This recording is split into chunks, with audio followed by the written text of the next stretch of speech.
Bem, primeiro ano, vamos iniciar a nossa correção. Correção, ela será feita em cima da última videoaula que foi realizada.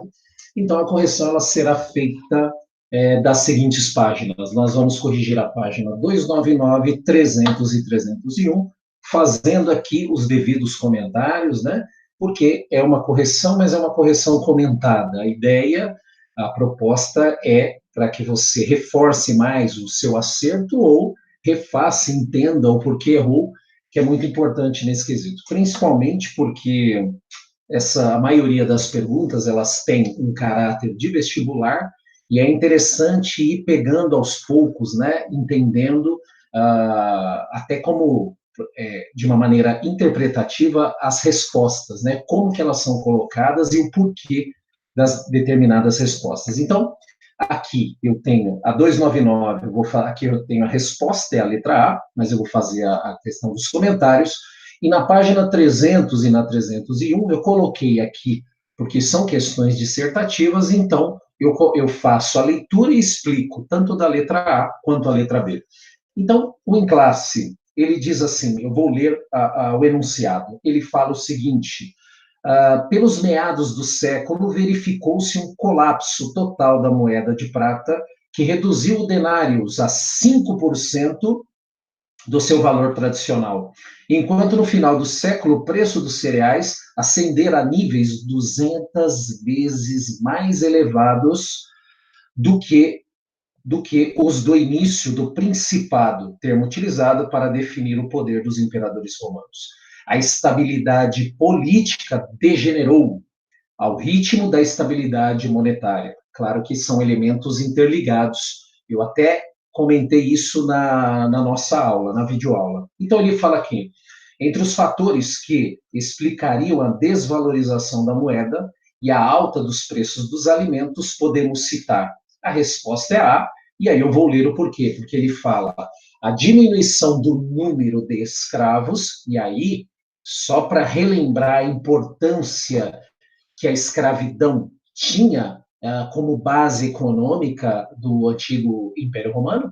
Então, ele fala a diminuição do número de escravos que desarticulou a produção de alimentos com a consequente aumento de preços e da inflação. É mais ou menos assim: menos escravo, menor a produção. Se a produção ela é menor, eu tenho a oferta dos gêneros agrícolas, ela será menor em relação à demanda, que passa a ser maior. Eu tenho mais pessoas querendo consumir. Logo, eu vou ter a inflação, porque esses produtos irão subir. E aí, obviamente, que o dinheiro que antes comprava uma quantidade X passa a comprar menos, e aí eu tenho o efeito inflacionário embutido nessa questão que nós trabalhamos, e aí, é claro, falando da importância que, ao parar de conquistar novos territórios, Roma também desarticula praticamente toda a sua política do trabalho, política social, monetária e tudo que vem junto com isso, né? Aqui na 13, na página 300, ele diz assim: explique a frase escravidão e democracia. Aparentemente, não há duas palavras mais incomparáveis. O que ele fala aqui? Eu vou ler.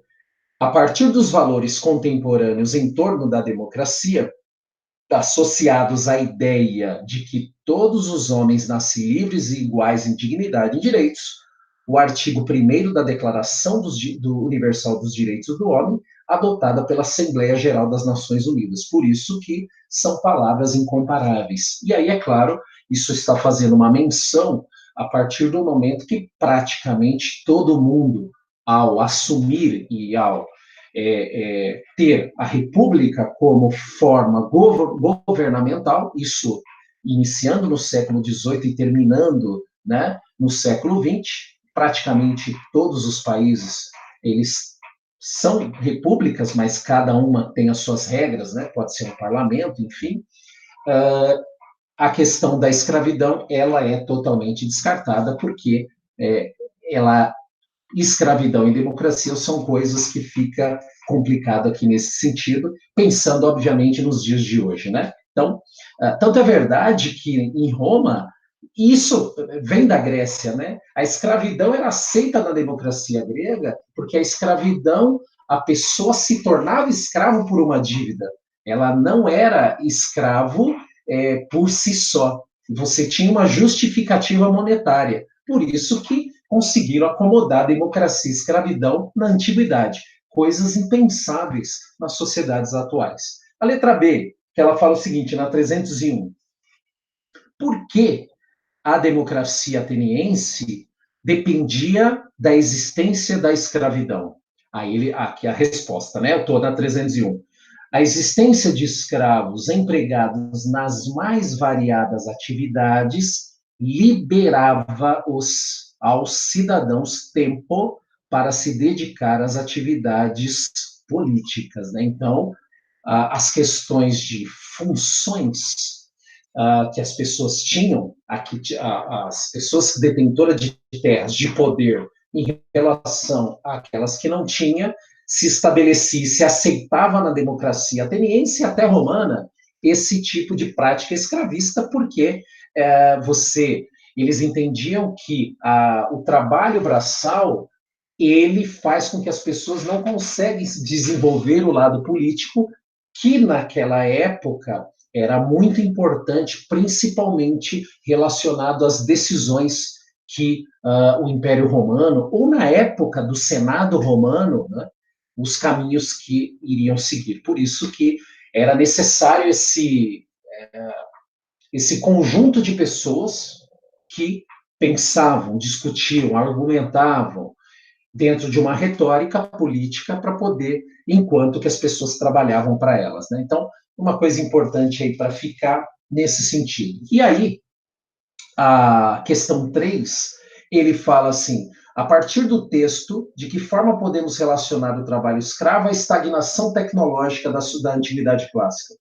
Numa sociedade em que o trabalho manual era muitas vezes considerado humilhante e realizado maciçamente por escravos, o desenvolvimento de tecnologias que poderiam reduzir o peso do esforço manual não era uma prioridade. É claro, não eram as pessoas que trabalhavam, elas tinham quem fazer por elas, então não havia necessidade de amparados tecnológicos, até porque no período, no auge romano, quando faltava escravo, eu mandava buscar com conquistas. Então, na medida que eu ia conquistando mais territórios e aprisionava pessoas, eu tinha substituição de escravos que não me servia mais. Para que investir em tecnologia se é só uma questão de reposição humana para o trabalho braçal?